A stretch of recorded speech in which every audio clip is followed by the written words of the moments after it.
Welcome viewers to the Saturday, July 19th edition of 284 News. I am Kayla Penn, bringing our top stories for this week. Thank you so much for joining us.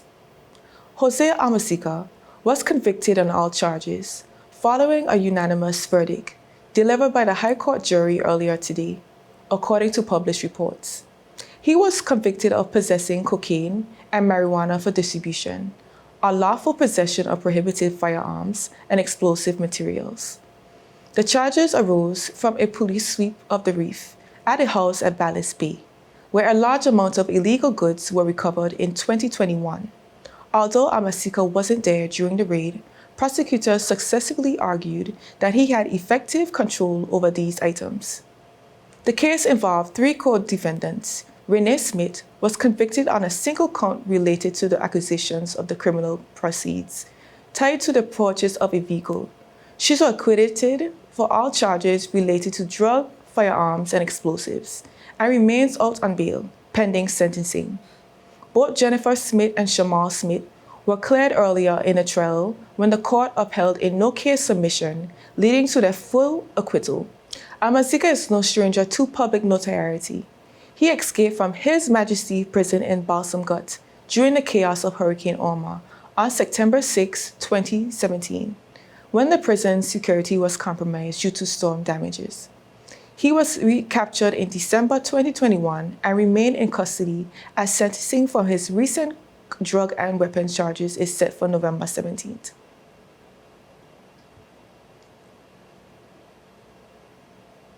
The United Nations Special Committee on Decolonization has adopted a draft resolution for consideration for the wider membership of the UN that calls for full decolonization of the British Virgin Islands, which remains under the unilateral authority of the United Kingdom as the territory's administrating power.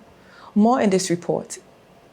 Among other things, the draft resolution reaffirms that in the process of decolonization of the British Virgin Islands, there is no alternative to the principle of self-determination, which is also a fundamental human right, as recognized under the relevant human rights conventions. It goes on to say that the specific characteristics and the aspirations of the people of the British Virgin Islands requires flexible, practical, and innovative approaches to the options for self-determination, without any prejudice to territorial size, geographical location, size of population, or natural resources. However, the draft resolution expresses concern that the administering power, the UK, put an order in council on hold to partially suspend the constitution if the government of the United Kingdom assesses that the implementation of the recommendations does not proceed satisfactorily. It also acknowledged the completion by the territorial British Virgin Islands government of the governance reform program as agreed upon with the United Kingdom in 2022. The draft resolution will be considered by the UN Fourth Committee, Special Political and Decolonization at the 80th session of the UN General Assembly in New York before final vote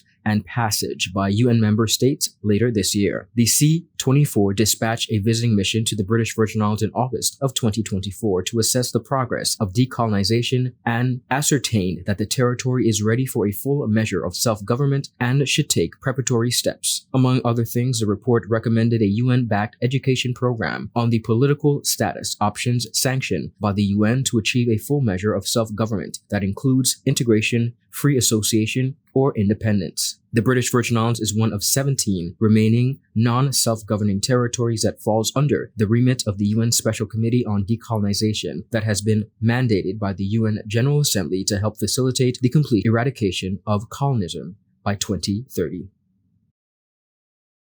Popular TV media Cathy Olivia "Cathy" Richards of JTV has been found guilty on counts of uttering forged documents stemming from an incident in 2021.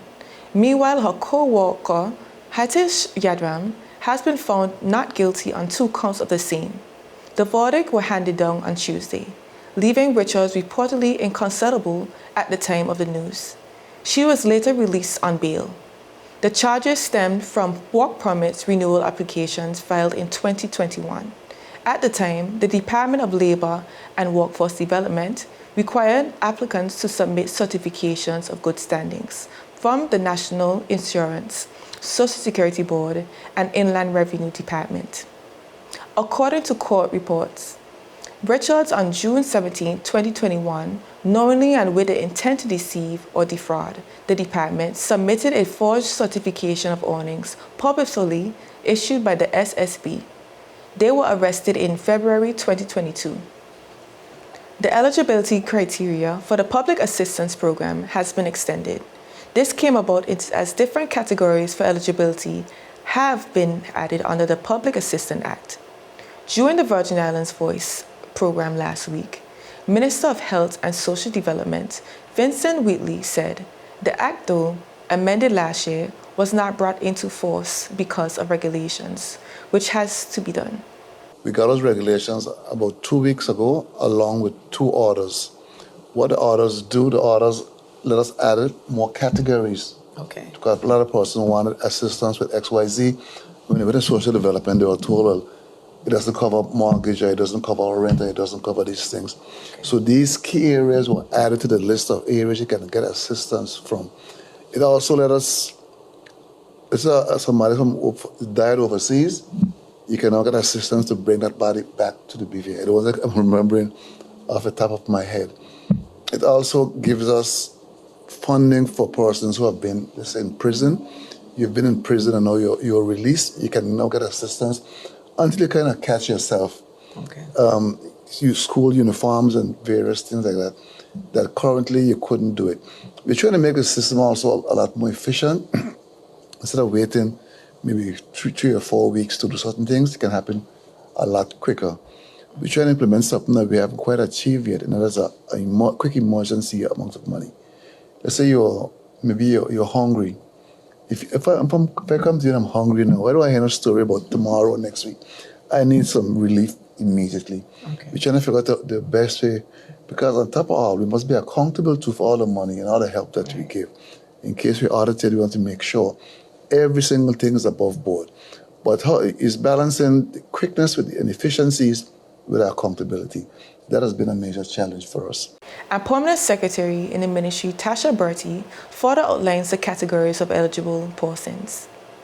The Social Development Department does have initiatives where vouchers can be given, food grants can be given in those instances, as you would have mentioned. But in addition to that, we've expanded the eligibility criteria, even with the adjustments to the Amendment Act as well as the regulations. So let's say we have a youth between the age of 18 to 23 who may have been in care and protection through the Social Development Department. Of course, these individuals now becoming adults, still in college and so forth, would need some sort of assistance. So that, again, is an area of eligibility that has been expanded. Dependent children of persons who've been incarcerated would also be able to get assistance. I think the minister would have mentioned persons who are seeking medical care overseas, as well as victims of domestic violence and persons who may have to be repatriated for remains. Those things were mentioned earlier. We've also expanded the benefit options where one-off grants perhaps could be given for, which would cover emergency and disaster relief sort of situations, childcare support, temporary housing, repairs due to a crisis. We've had instances where individuals may have had a fire in their homes, and we want to be able to respond to the immediate needs of persons in the communities, and hence the reason and the need that we really have tried to expand our services to be able to address those areas. And with that, we take a quick break. Stay with us. Just give me my service. Yeah. Just give me my service. Just give me my service. Make the switch to CCT and get connected today. Unlimited talk, text, and data. Visit any CCT store or call us at 444-4444. CCT, Life Unlimited. Start the year off with more More speed, more downloading, more savings, and more fire. CCT Fire Fiber Internet gives you the speed you need to keep the whole family connected. Packages starting at $119 with speeds from 300 megabytes per second, super fast, unlimited downloads, even more reliable connectivity, plus free live streaming TV for the family to enjoy. Sign up for the absolute best fiber internet service in the BVI, CCT Fire, and pay no installation fee. Plus, get CCT Live TV for free. You deserve more. Get more with CCT. Life Unlimited.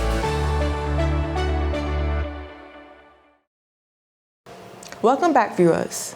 Students, faculty, and staff of the Alternative Secondary Education Program and the Virgin Islands High School Certificate Program on Wednesday, July 16, 2025, in a ceremony supported by many well-wishers, graduated the largest cohort of the alternative education graduates to date.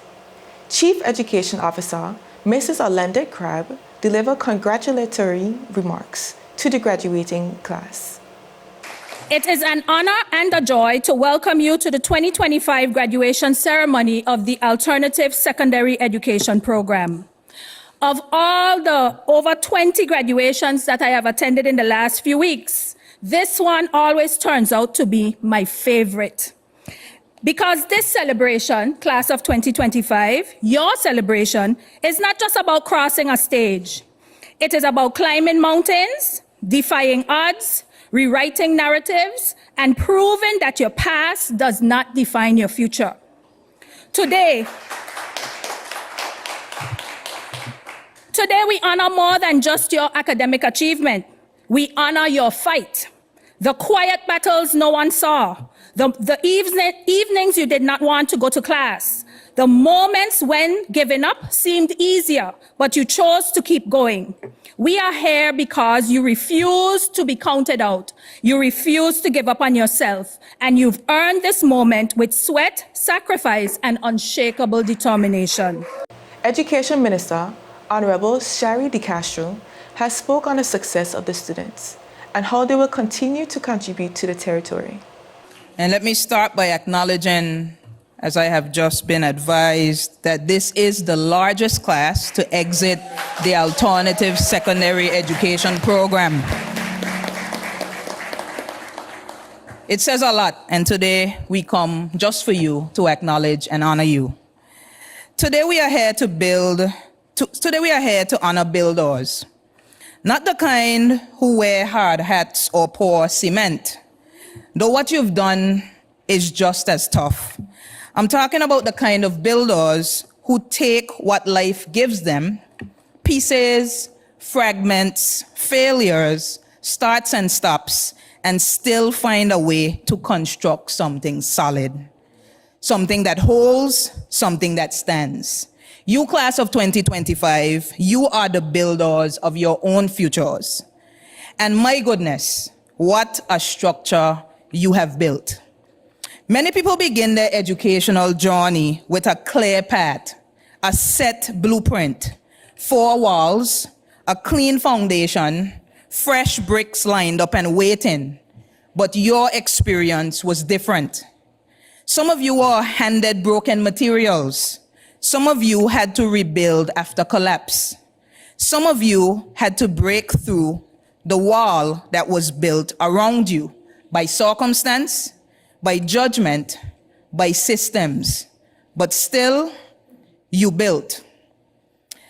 There are people who walk the straight hallways of the traditional path, and then there are people like you who had to build your own hallway, brick by brick, choice by choice, late night by late night. And I want to say this to you clearly today. The building you've constructed is just as worthy, maybe more so than any mansion made from ease. Valedictorian of the class, Mr. Auden Jones, delivered a riveting presentation inspiring all to continue excelling despite challenges. Faculty, family, friends, and most importantly, the graduating class of 2025. Today we stand at the edge of something new. It's exciting, a little terrifying, and absolutely unforgettable. We spent the last year learning so much, not just from textbooks, but from each other. We've learned resilience when things didn't go as planned. We've learned how to lead, how to follow, and how to find our voice. We've learned that success isn't just about grades, it's about grit, growth, and heart. Corazón. To our teachers, thank you for challenging us, believing in us, and occasionally giving us extensions we really needed. To Ms. Gatliff, facials, thank you for always being there, and only you know what I am talking about. Gratitude is a must.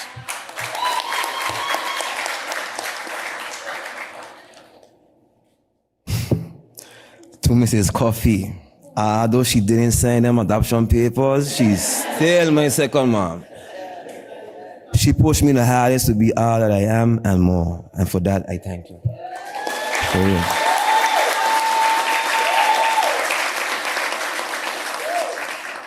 To Mr. Unisa, the first man to ever tell me I could build an airplane.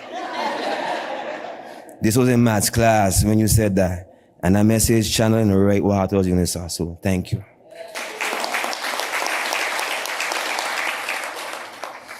Mrs. Stadman, thank you for the extra time provided. You don't play, but we the guy keep up with you, my son. We don't play. Trust me. And Mr. George, I thank you as well. The road wasn't easy, but we did it. This year's Summer Beautification Program is underway in various districts. It's a program where young people are engaged in cleaning and beautifying the community, an initiative being spearheaded by the Department of Waste Management. Representative of the 4th District, Luz Hodge-Smith, explained what is taking place in her area. This is actually our 3rd year doing this with the Department of Waste Management, and we're really grateful to them for involving not just the 4th District, but all 9 districts. It has a program, a beautification program, where we involve young people, students between the ages of 12 and 17, to, do a project in each district, particularly one that's historical, if there's a possibility. But we have been fortunate to be able to carry out projects and to teach young people about this particular site that they're actually working on. The first year, 2023, we did the bandstand. We painted the rails and also the surrounding areas. We cleaned up. The second year, we did the Sir Alva Georges Plaza. We did some new paint colors on there. And this year, we're actually doing the Sunday morning well, where we did some plants. We built some planting spots in the planters. And today, and between the rest of the week, is a week program, and starts Monday, ends on Friday. And so we're painting right now. The students are painting the lines in the parking lot because they needed a little bit of lifting. And so that's what they're doing. And they were able to give them a little bit of history about what the Sunday morning well means to us. So it's just learning and participating in the beautification of their community, so that at the end of the day, they'll understand just who their identity is, and have an appreciation for the beautification and cleanliness of their community. So we are excited. These are very energetic young people. They're excited about taking part in this year's program. And actually, the program is from 9 to 12. They should have left by now, but they're still out there. It's after 1. That's to show how excited they are. Hodge-Smith also noted that the students are being compensated for their efforts. As a matter of fact, they do get a stipend of $250. So each of them receives that.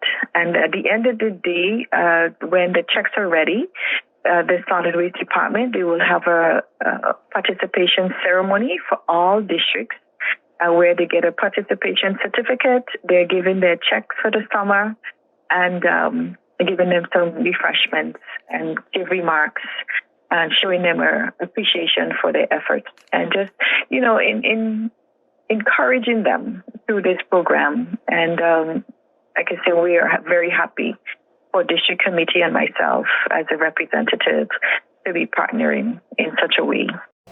We will be right back after a few words from our sponsors.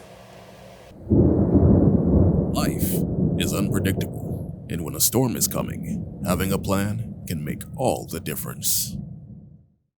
We need a plan in case of a hurricane. Everyone, let's work together on this. This is where we go in case if we need to evacuate. This is safe away from flood zones.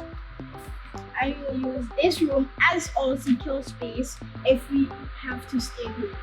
Don't forget to save our local contacts and also our off-island contacts. Right, and we need to have a plan for our pets too. They can't go to shelters, so we need a safe place for them. In case we get separated, which I have a meeting spot. How about the community center? That's good, and we can leave a note there too.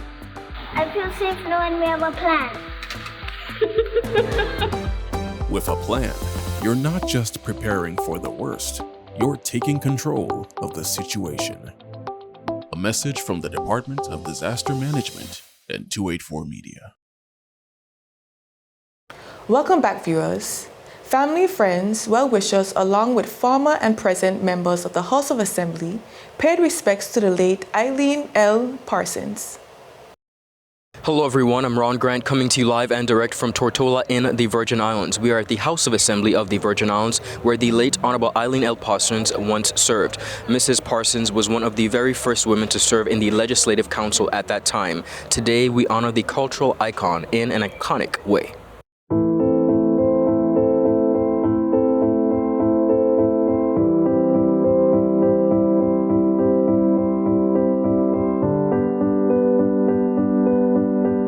Eileen was always so free to share her knowledge, her experiences.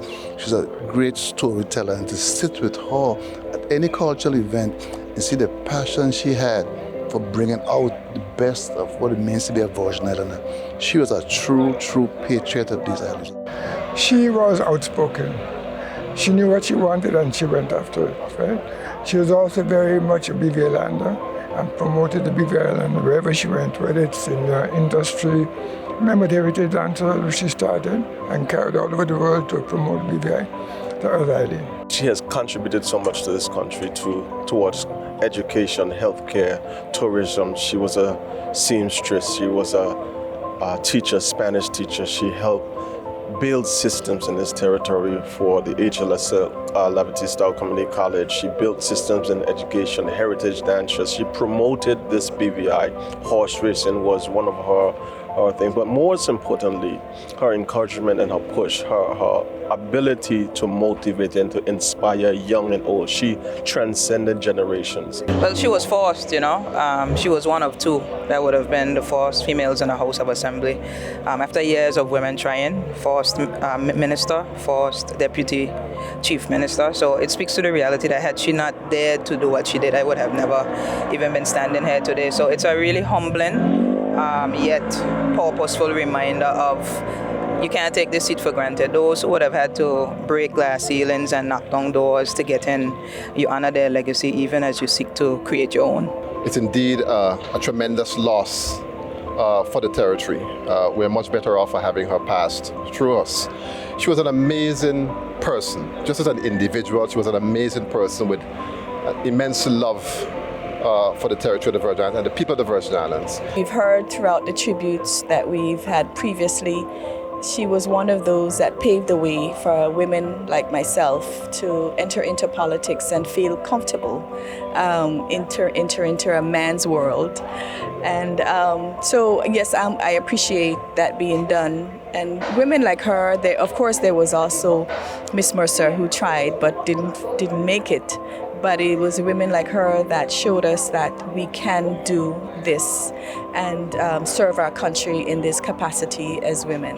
I knew her as a minister, as a legislator, and I followed her career, and I was grateful to always see that she spoke up. She said what was on her mind, and she was unapologetic about it. And my fond memories of Miss Parsons go back to more in the recent times when I got into political office and got into politics, where she would speak about a road being paved with thieves and knives. And Miss Parsons was, as I said, unapologetic in what she said and what she did, but she was also a cultural icon. And, the flesh and feathers that we've all heard about, these phrases will continue to live on, but we know what Miss Parsons stood for. She stood for culture, she stood for her people, and, as we lay her to rest tomorrow, I am grateful to have known her, been impacted by her, because she shared a lot of knowledge with me, and also to have had her support. She's been everything. She's been the ultimate stateswoman or statesperson in the House of Assembly. She was all about people. She was the ultimate cultural icon. She did everything in the BVI, including sports. She loved young people. She loved everything BVI. And she promoted the BVI in her many capacities. Whether it was from the hills of Manchester BVI to the shores of the Virgin Islands or at the House of Assembly, the life and legacy of the late Honorable Eileen L Parsons OBE will be forever etched in our hearts. For anyone who has ever had the opportunity to be touched by her lives, you understand exactly what I mean. Today we pay tribute to a woman that is no longer with us, but will always be in our hearts.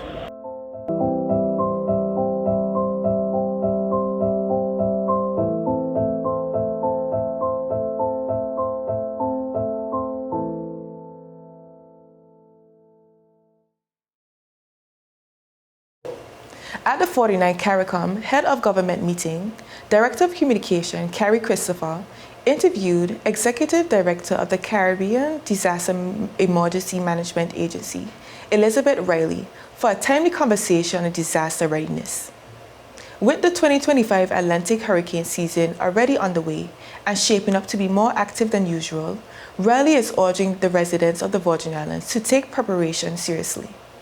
What advice would you give to us or to DDM at this point in July, early July, to prepare for any potential hurricanes that generally will affect us?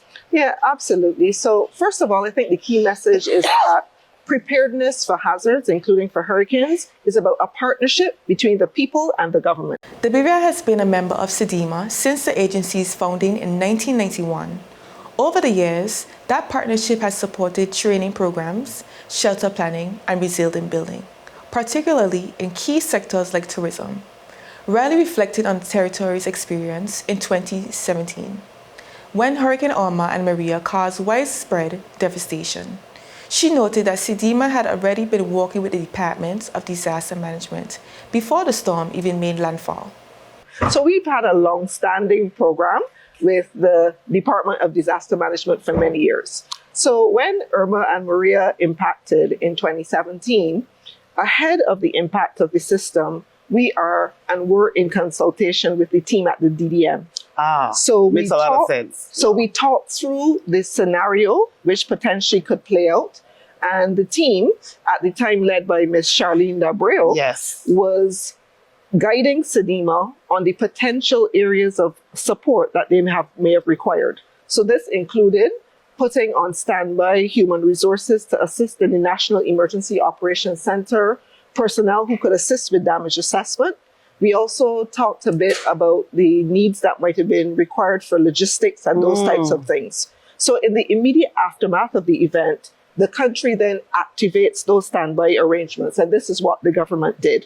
So they reached out to SEDEMA to say, yes, we have been impacted. The impact has been significant. Can you mobilize now those resources?